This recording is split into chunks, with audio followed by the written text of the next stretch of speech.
नमस्कार दोस्तों, स्वागत है आप सभी लोगों का।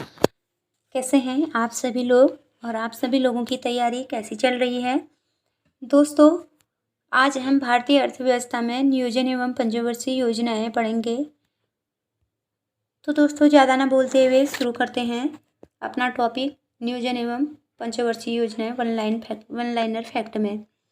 आर्थिक नियोजन का अर्थ है संसाधनों का उचित उपयोग करना। भारत में आर्थिक नियोजन की अवधारणा देश के मॉडल पर आधारित है। सोवियत संघ आर्थिक नियोजन की अवधारणा को विकसित करने का श्रेय सोवियत संघ देश को जाता है। सोवियत संघ में प्रथम बार पंचवर्षीय योजना कब शुरू हुई? 1928 में।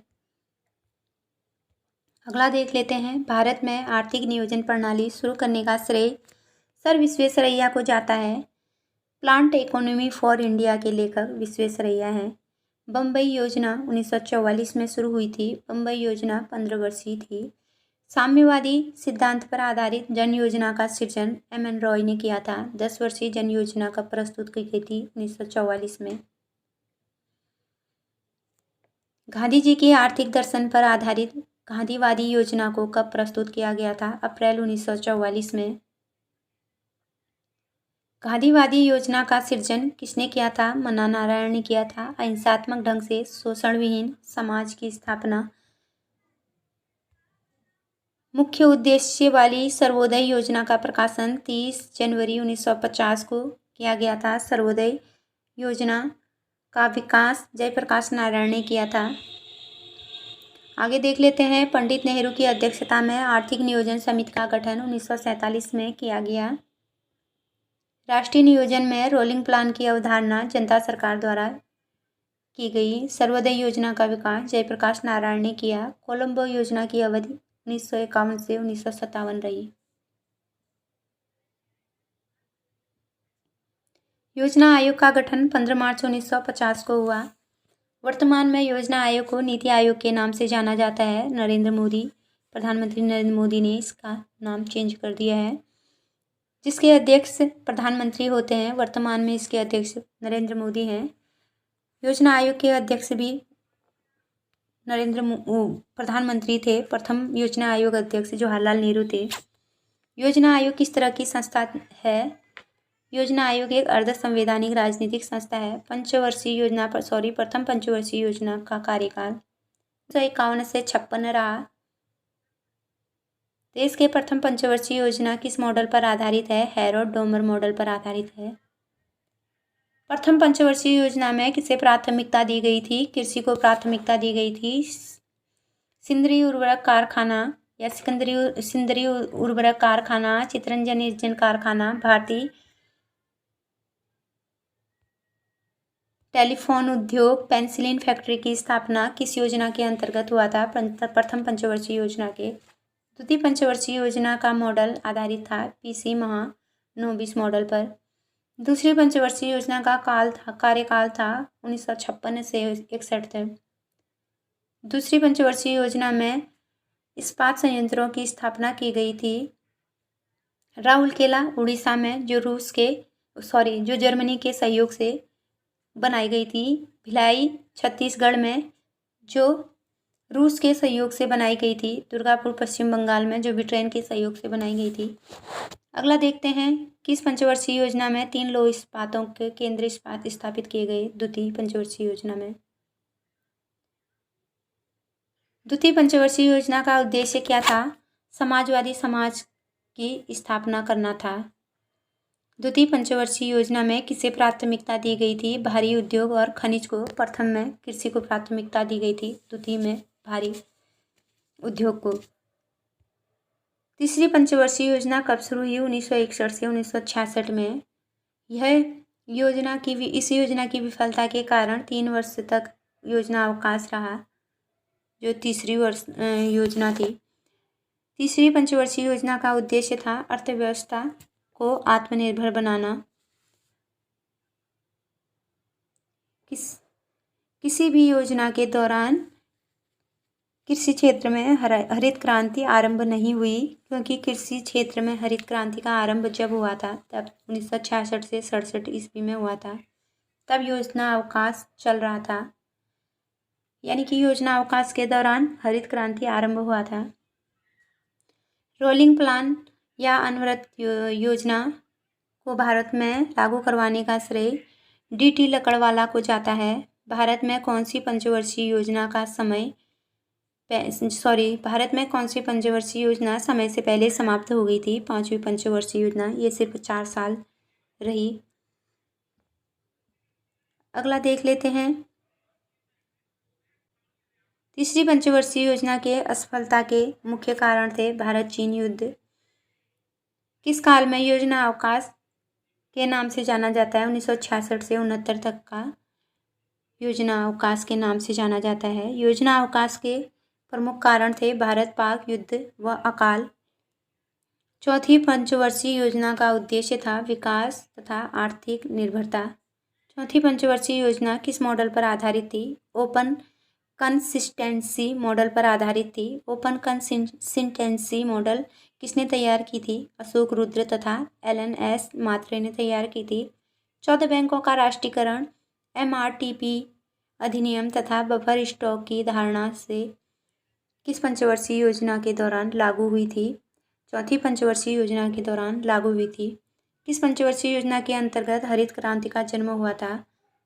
चौथी पंचवर्षीय योजना के दौरान हरित क्रांति का जन्म हुआ था। चौथी पंचवर्षीय योजना की विफलता का प्रमुख कारण क्या था? बांग्लादेशी शरणार्थियों का आगमन था। 5वीं पंचवर्षीय योजना का उद्देश्य था गरीबी उन्मूलन तथा आत्मनिर्भरता। किस योजना में 20 सूत्री कार्यक्रम 1975 की शुरुआत हुई थी? 5वीं पंचवर्षीय योजना। किस योजना में पहली बार गरीबी तथा बेरोजगारी पर ध्यान दिया गया? 5वीं। गरीबी हटाओ का नारा 5वीं पंचवर्षीय योजना में दिया गया। आगे देख लेते हैं। 5वीं पंचवर्षीय योजना की अवधि थी 1974 से 1979। 5वीं पंचवर्षीय योजना कब समाप्त हुई थी? 1978 को। किस सरकार ने 5वीं पंचवर्षीय योजना में 1 वर्ष पहले ही समाप्त कर दी गई थी? जनता पार्टी सरकार द्वारा। किस सरकार ने देश में विकेंद्रित नियोजन की धारणा लागू की थी? जनता पार्टी सरकार ने। छठी पंचवर्षीय योजना की अवधि क्या निश्चित की गई थी? 1978 से 1983। छठी पंचवर्षीय योजना कब समाप्त कर दी गई थी? 1980 में। जनता पार्टी सरकार द्वारा पेश छठी पंचवर्षीय योजना को किस सरकार ने पहले ही समाप्त कर दिया था? कांग्रेस सरकार ने। कांग्रेस द्वारा छठी पंचवर्षीय योजना की अवधि क्या निश्चित की गई? 1980 से 85। किस पंचवर्षीय योजना के दौरान रोजगार मापने के लिए मानक व्यक्ति वर्ष को अपनाया गया? छठी पंचवर्षीय योजना के दौरान। आगे देख लेते हैं। किस योजना के दौरान गरीबी रेखा को ग्रामीण क्षेत्र में प्रति व्यक्ति 2400 कैलोरी और शहरी क्षेत्र में 2100 कैलोरी के रूप में परिभाषित किया गया? छठी पंचवर्षीय योजना के। कौन सी योजना 15 वर्ष में दीर्घ अवधि को ध्यान में रखकर बनाई गई? छठी पंचवर्षीय योजना।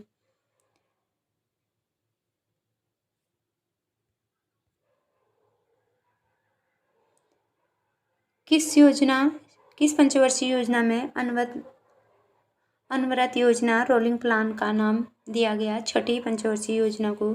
7वीं पंचवर्षीय योजना की अवधि थी 1950 से 90।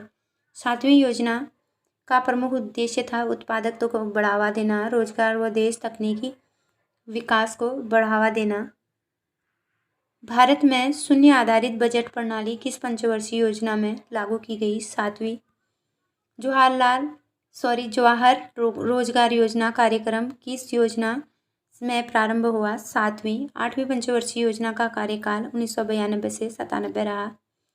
कौन सी योजना उदारीकृत अर्थव्यवस्था के रूप में वर्णित जॉन W. मुलरे मॉडल पर आधारित है? 8वीं पंचवर्षीय योजना।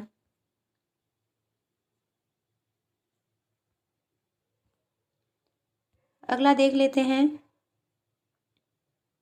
8वीं पंचवर्षीय योजना पहले कब लागू हुई? 1990 में। देश में योजना विहीन वर्ष कौन से रहे? 1990, 91, 1991 और 92 योजना विहीन वर्ष रहे। मानव संसाधन का विकास अर्थात रोजगार, शिक्षा, जन स्वास्थ्य किस योजना को प्राथमिकता दी गई? 8वीं पंचवर्षीय योजना को। प्रधानमंत्री योजना 8वीं योजना में किस वर्ष प्रारंभ हुई? 1993 में। 9वीं पंचवर्षीय योजना की समयावधि क्या थी? 1997 से 2002। 9वीं पंचवर्षीय योजना का उद्देश्य था न्यायपूर्ण वितरण, समानता के साथ विकास। न्यायपूर्ण वितरण एवं समानता के साथ विकास 9वीं पंचवर्षीय योजना का उद्देश्य था। 10वीं पंचवर्षीय योजना की अवधि थी 2002 से 2007। 10वीं पंचवर्षीय योजना का मुख्य उद्देश्य क्या था? 21वीं शताब्दी में भारत को आर्थिक महाशक्ति बनाना था। आगे देख लेते हैं। 11वीं पंचवर्षीय योजना का मुख्य उद्देश्य क्या था? तीव्रता एवं समावेशी विकास था। 11वीं योजना में औद्योगिक क्षेत्र के विकास दर का लक्ष्य क्या रखा गया? 10.5% रखा गया। 11वीं पंचवर्षीय योजना के दौरान किस राज्य में सकल राज्य घरेलू उत्पाद GSDP की विकास दर सर्वाधिक रही? सिक्किम में रही। 11वीं पंचवर्षीय योजना के दौरान किस राज्य की सकल राज्य घरेलू उत्पाद GSDP सबसे कम रही? झारखंड की। राष्ट्रीय विकास परिषद NDC की 57वीं बैठक में 12वीं पंचवर्षीय योजना को अंतिम मंजूरी कब दी गई? 26 दिसंबर 2012 को। 12वीं पंचवर्षीय योजना की अवधि क्या थी? 2012 से 2017 थी। 12वीं पंचवर्षीय योजना का सतत वृद्धि लक्ष्य क्या था? 8 से 8.5% था।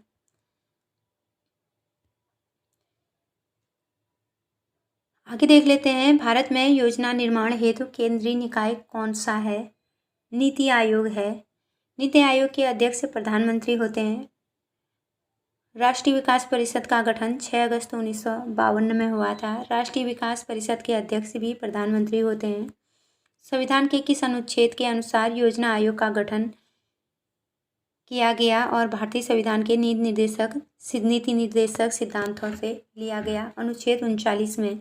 अनुच्छेद 35 से 51 तक नीति निर्देशक तत्वों का वर्णन है भारतीय संविधान में, तो अनुच्छेद 39 में नीति निर्देशक तत्व हैं, तो इसलिए नीति निर्देशक तत्वों के सिद्धांतों से लिया गया है योजना आयोग का गठन। आगे देख लेते हैं। योजना आयोग के प्रथम अध्यक्ष कौन थे? जवाहरलाल नेहरू थे। राष्ट्रीय योजना परिषद की स्थापना 1965 में हुई थी।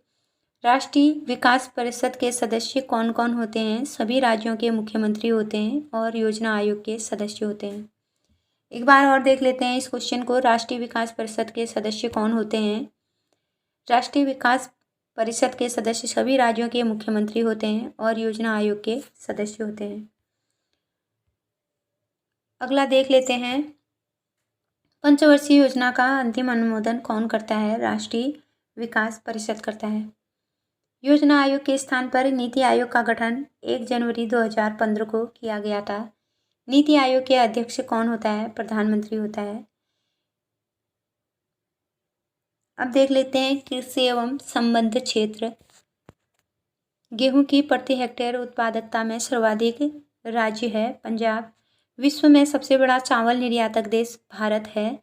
आम, सपोटा, नींबू, केले उत्पादन में भारत विश्व में प्रथम स्थान पर है। अंगूर की प्रति हेक्टेयर उपज विश्व में सर्वाधिक भारत में है। आगे देख लेते हैं। गेहूं की प्रति हेक्टेयर उत्पादकता सर्वाधिक किस राज्य में है? पंजाब में है। ये हमने पढ़ लिया, दोबारा आ गया क्वेश्चन। किस देश को विश्व में मसालों के सबसे बड़े उत्पादक या उपभोक्ता और निर्यातक होने का गौरव प्राप्त है? भारत को। क्षेत्रफल की दृष्टि से देश में किस फसल के अंतर्गत सिंचित क्षेत्र 22.7 मिलियन हेक्टेयर सर्वाधिक है? गेहूं का।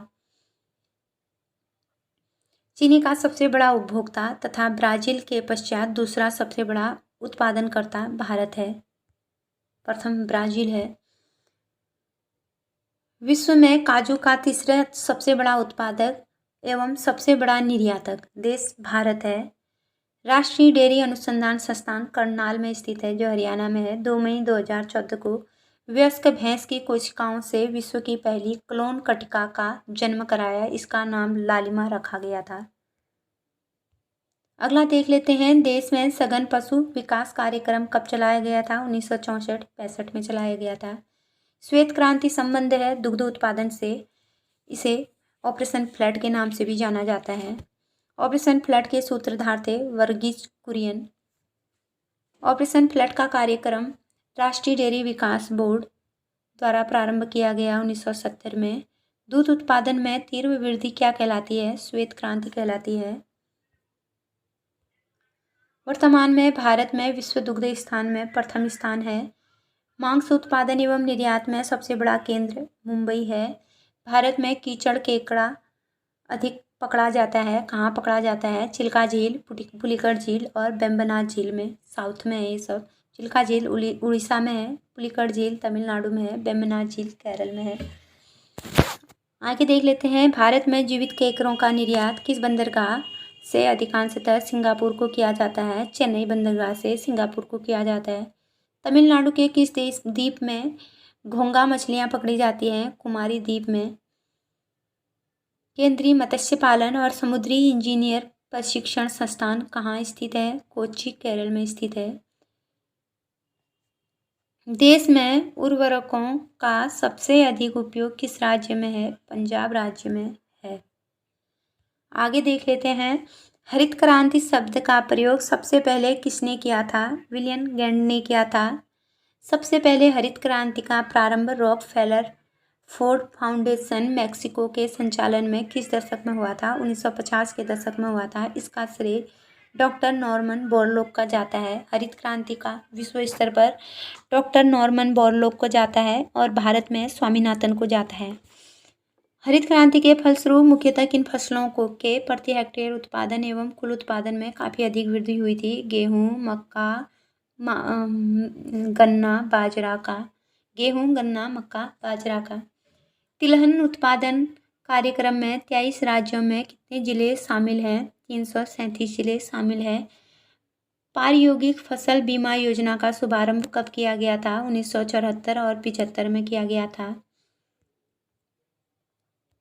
आगे देख लेते हैं, सामान्य बीमा निगम द्वारा राज्यों के सहयोग से पायलट फसल बीमा योजना 1979 में शुरू की गई थी। खरीफ मौसम में राष्ट्रीय स्तर पर व्यापक फसल बीमा योजना कब शुरू की गई थी? 1985 में शुरू की गई थी।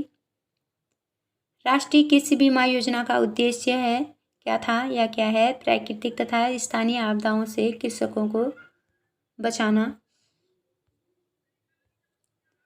ये थे दोस्तों हमारे पंचवर्षीय योजना और नियोजन और कृषि से संबंधित क्वेश्चन। आप लोगों को कैसे लगे क्वेश्चन ज़रूर बताइएगा, अपना फीडबैक ज़रूर दीजिएगा। दोस्तों, अपना टाइम देने के लिए और वीडियो वॉच करने के लिए बहुत बहुत धन्यवाद। आप सभी लोगों का शेयर